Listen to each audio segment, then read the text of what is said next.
I don't want to just even make speeches, man. We got to do something. So what Denise kind of what y'all did in my site was great.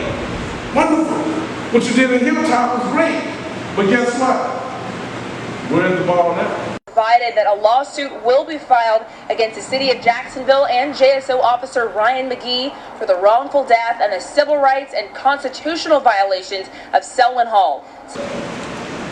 The mayor don't take it serious.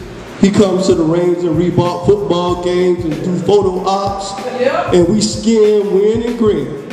And we don't put no goddamn demands, excuse my French, on the table. And we're afraid to challenge him. And I want to share something with you all. In 2017, when we had the killings of the officers in Louisiana, Texas, I got emails from Mayor Curry and the sheriff, Mike Williams, requesting my presence. And I waited, I delayed them because I'm nobody's facts boy.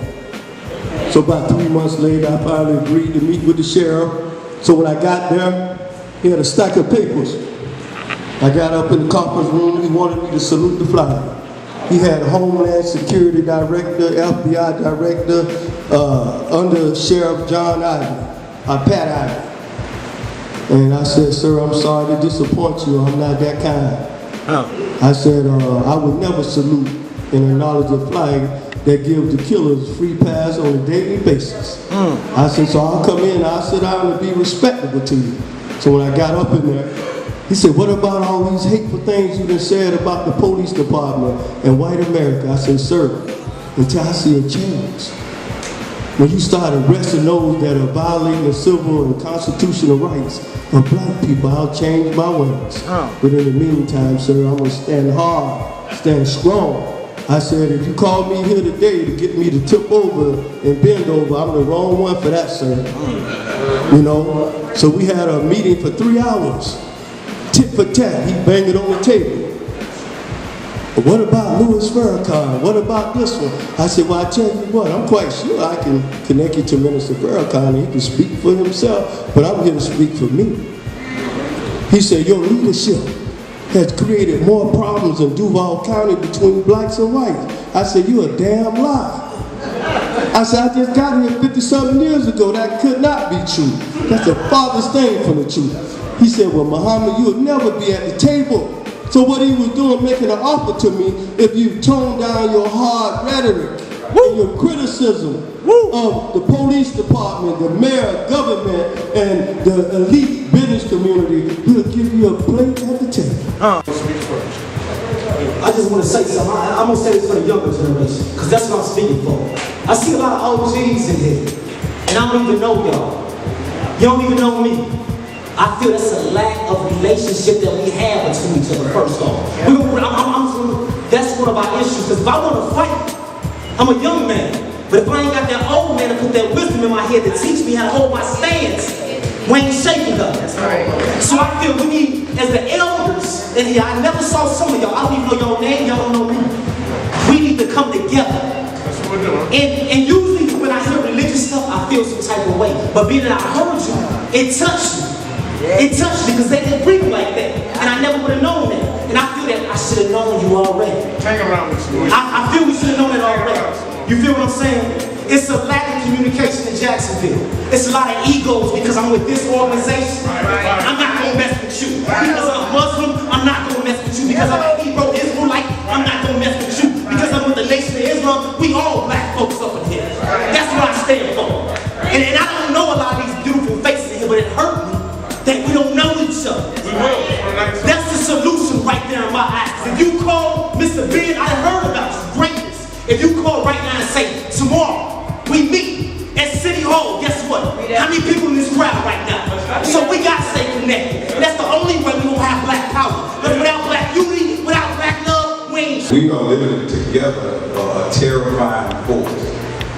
This country terrified when it looks like we're coming together, when it looks like we're linking up on the same. They literally get terrified.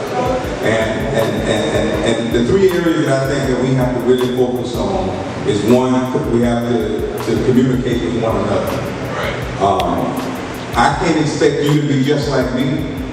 You can't expect me to be just like you. I gotta respect your faith, you respect my faith. If you don't have faith at all, I have to respect your humanity. Because we have something in common that we're working towards. But what happens is that we are, for instance, they attacked me because I stand in one of our first marches in St. Augustine. When I walked side by side with my brother, they wanted to, he's with it, and so that was all the highlights. He's with the new Black Panther Party. You know, they started investigating and all kind of stuff. And so what I'm supposed to do is I'm supposed to step away from it. But I got good sense. This is my ally. This is my partner. The folk that's complaining, they're my enemy. So why would I allow the enemy to convince me that my partner is against me? That's stupid. That don't make a ton of sense. That's what they want you to do. We got the same mission. We just might do it a little different, talk a little different, sound a little different, but we have the same. So what we have to do is communicate. Right. Find out the real thing with the root of what we're doing. I'll stand.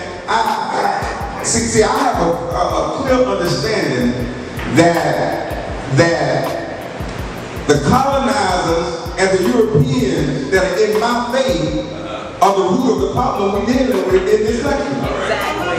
I'm not ashamed to say that doesn't tell my faith, that doesn't destroy my faith, because what they practice is not what Jesus brought to us. I just gotta say it. I'm not even gonna say somebody in a blue uniform misuse their power and authority to take the life of another human being. And the same thing here, her cousin. This man was hard working. And we're not talking about people who hang out. We're talking people who get up in the morning and go to work. People pay their bills. People pay their taxes. People take care of their children. And their life has been totally destroyed. And so when Malik Zulu-Shabazz and Hashim and others come, and they will be coming. And by the way, those of you on Facebook, we are going to cut you off when we go to the second part of organizing, because that's not... When they were teaching us arithmetic going way back when, they had what they call least common denominator. Okay? What I'm here to tell you tonight is that everything that you mentioned in terms of issues are connected. Racism and white supremacy is the common denominator. All of those issues are inextricably linked. They're all directly connected. I don't care which one you mention. To what racism and white supremacy. Well, the issue that we're here tonight to discuss has to do with excessive use of force. Police brutality and misconduct. We recognize that the police were formed originally to track down runaway slaves. Still doing it. I want to hear certain things and I just can't get it all out. But I can say this, until we come together and start asking specific questions and start really going in on these black elected officials and the people who are in charge that you all are sending to Tallahassee and that you're putting over the Democratic Party. And I talk about the Democratic Party specifically because over 60% of black people support this. That means y'all bought into their platform. So if you bought into their platform, then you should be asking for certain things to be given back. And until we learn about the political economy of this city, and number one, I think it's imperative, and I'm just trying to get a little bit of hodgepodge of everything in, is that we are over the $2.1 billion budget, and until we feel connected, spiritually connected to that money, and start demanding our share of that money, and stop allowing them to give us peanuts and scrap from $2.1 billion. Because, listen, black people we have our rights. We have our constitutional rights, but your constitutional rights ain't nothing if a white man don't want to honor it and you don't have the money to pay for it. Let's just tell the truth. I give you a precursor so you can tell all those other faithful revolutionaries who too lazy, excuse me, Mr. Farrakhan, to get their ass out from home and come down here to 2422 Murder Avenue, Jacksonville, Florida. And you said enough is enough, but damn, Facebook is enough. Get your ass up. Excuse me, that's Brother James. That's not the minister. That's not the Mother James Muhammad. That's his brother James. Okay? So don't blame that on Farrakhan. Don't blame that on Lucius Bay. Don't blame that on Hashi. Blame that on me. But that's where I'm at. I'm sick and tired of being sick and tired, like Fannie Lou Hamer said. So get up and get down here. Help us organize and stop being Facebook revolutionary. Black power. Black power. Shut that down.